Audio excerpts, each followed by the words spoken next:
Dynamite का मुख्य अवयव है नाइट्रोग्लिसरीन। डायनामाइट का प्रमुख अवयव क्या है? तो नाइट्रोग्लिसरीन है। पर्णहरित में उपस्थित मुख्य धातु मैग्नीशियम है। पर्णहरित में उपस्थित मुख्य धातु मैग्नीशियम।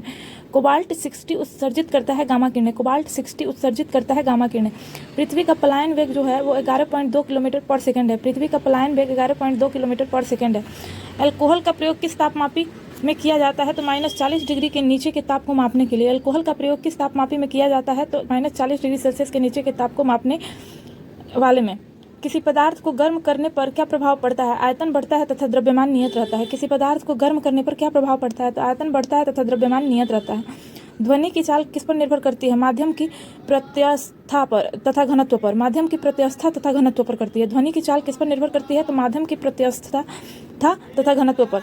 सबसे अधिक ध्वनि की चाल माध्यम की किस अवस्था में होती है? तो ठोस अवस्था में, फिर द्रव में और फिर गैस में होती है। सबसे अधिक ध्वनि की चाल माध्यम के किस अवस्था में होती है? तो ठोस अवस्था में, फिर द्रव अवस्था में और फिर गैस अवस्था में। सामान्य आंख के लिए दूर बिंदु कितना होता है? तो अनंत होता है। सामान्य आंख के लिए दूर बिंदु कितना होता है? तो अनंत होता है। प्रकाश का सबसे अच्छा प्रवर्तक किसे माना जाता है? समतल दर्पण को। प्रकाश का सबसे अच्छा प्रवर्तक किसे माना जाता है? समतल दर्पण को। इंद्रधनुष का निर्माण किन किन क्रियाओं के द्वारा होता है? तो प्रकाश के पूर्ण आंतरिक परावर्तन, अपवर्तन तथा वर्ण विक्षेपण। प्रकाश के पूर्ण आंतरिक परावर्तन, अपवर्तन तथा वर्ण विक्षेपण। प्रकाश का प्रकीर्णन किस पर निर्भर करता है? उसके तरंग दर पर। प्रकाश का प्रकीर्णन किस पर निर्भर करता है? तो उसके तरंग दर पर। सबसे कम तरंग दर किसका होता है? तो गामा किरणों का। सबसे कम तरंग दर किसका होता है? तो गामा किरणों का।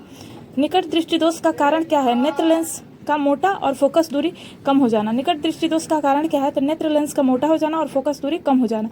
अर्धचालकता पर ताप का क्या प्रभाव पड़ता है? ताप बढ़ने पर चालकता बढ़ती है और घटने पर घटती है।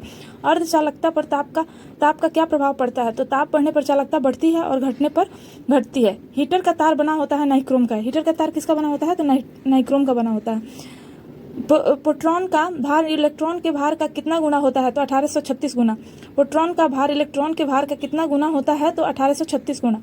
CO2 गैस का गुण क्या होता है? तो अम्लीय होता है। CO2 गैस का गुण क्या होता है? अम्लीय होता है। CO गैस का गुण क्या होता है? उदासीन होता है। CO गैस का गुण क्या होता है? उदासीन होता है। संयोजी इलेक्ट्रॉनों की संख्या अधिकतम कितनी हो सकती है? 8। संयोजी इलेक्ट्रॉनों की संख्या अधिकतम कितनी हो सकती है? 8। अम्ल का लिटमस पत्र पर क्या प्रभाव पड़ता है? तो नीला लिटमस पत्र को लाल कर देता है। अम्ल का लिटमस पत्र पर क्या प्रभाव पड़ता है? तो नीला लिटमस पत्र को लाल कर देता है। अम्ल में कौन से तत्व के परमाणु अनिवार्य रूप से होते हैं? हाइड्रोजन के। अम्ल में कौन से तत्व के परमाणु अनिवार्य रूप से रहते हैं? तो हाइड्रोजन के। भस्म का लिटमस पत्र पर क्या प्रभाव पड़ता है? तो लाल लिटमस पत्र को नीला कर देता है। भस्म का लिटमस पत्र पर क्या प्रभाव पड़ता है? तो लाल लिटमस पत्र को नीला कर देता है। दियाशलाई बनाने में किसका प्रयोग किया जाता है? दियाशलाई बनाने में किसका प्रयोग किया जाता है? तो लाल फास्फोरस का।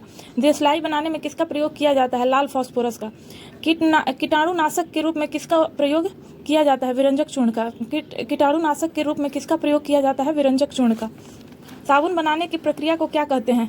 साबुन बनाने की प्रक्रिया को क्या कहते हैं? सैपोनिफिकेशन। सैपोनिफिकेशन कहा जाता है। साबुन बनाने की प्रक्रिया को क्या कहा जाता है? तो सैपोनिफिकेशन कहा जाता है। रक्त का कितना प्रतिशत भाग प्लाज्मा होता है? तो 55%। रक्त का कितना प्रतिशत भाग प्लाज्मा होता है? 55%। श्वसन क्रिया के फलस्वरूप किसका निर्माण होता है? ऊर्जा का। श्वसन क्रिया के फलस्वरूप किसका निर्माण होता है? ऊर्जा का।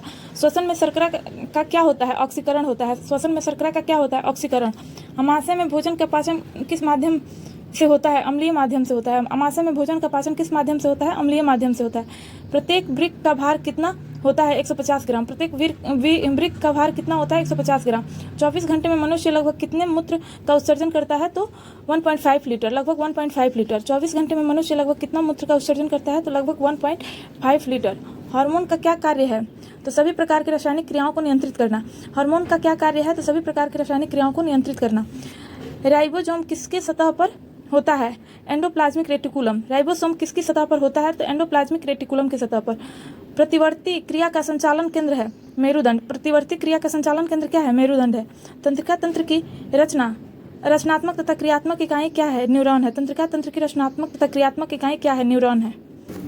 मनुष्य में मेरुदंड में कितनी जोड़ी तंत्रिकाएं निकलती है? 31 जोड़ी। मनुष्य में मेरुदंड में कितनी जोड़ी तंत्रिकाएं निकलती है? तो 31 जोड़ी। भारत में खोजा गया प्रथम कंप्यूटर वायरस कौन सा था? तो सी ब्रेन था। भारत में खोजा गया प्रथम कंप्यूटर वायरस कौन था? तो सी ब्रेन था। सुहागा का रासायनिक नाम क्या है? बोरेक्स है। सुहागा का रासायनिक नाम क्या है? बोरेक्स है।